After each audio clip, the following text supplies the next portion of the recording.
ನಾಸಾದ ಮಹತ್ವಾಕಾಂಕ್ಷೆಯ ಆರ್ಟೆಮಿಸ್ 2ನ 4 ಗಗನಯಾನಿಗಳ ತಂಡವು ಪೆಸಿಫಿಕ್ ಮಹಾಸಾಗರದಲ್ಲಿ ಸುರಕ್ಷಿತವಾಗಿ ಇಳಿಯುವ ಮೂಲಕ ತಮ್ಮ 10 ದಿನಗಳ ಬಾಹ್ಯಾಕಾಶ ಪ್ರಯಾಣವನ್ನು ಯಶಸ್ವಿಯಾಗಿ ಪೂರ್ಣಗೊಳಿಸಿದೆ.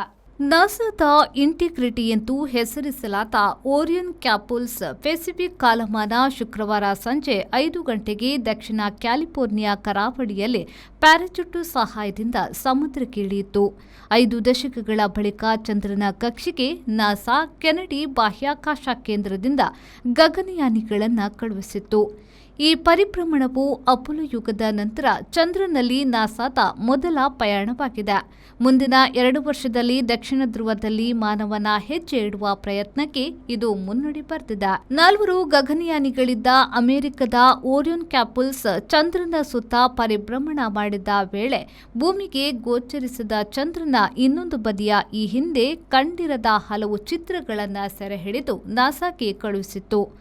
ಅಮೆರಿಕದ read Wiseman, Victor ಗ್ಲೋವೆರ್, Christina coach ಹಾಗೂ ಕೆನಡಾದ ಜೆರೆಮಿ ಹ್ಯಾನ್ಸನ್ ತಂಡದಲ್ಲಿದ್ದರು. 54 ವರ್ಷಗಳ ಬಳಿಕ ಚಂದ್ರನನ್ನ ಮನುಷ್ಯ ಮತ್ತೊಮ್ಮೆ ಹತ್ತಿರದಿಂದ ನೋಡಿದ ದಾಖಲೆಯನ್ನ ಈ ತಂಡ ಬರೆದಿದೆ.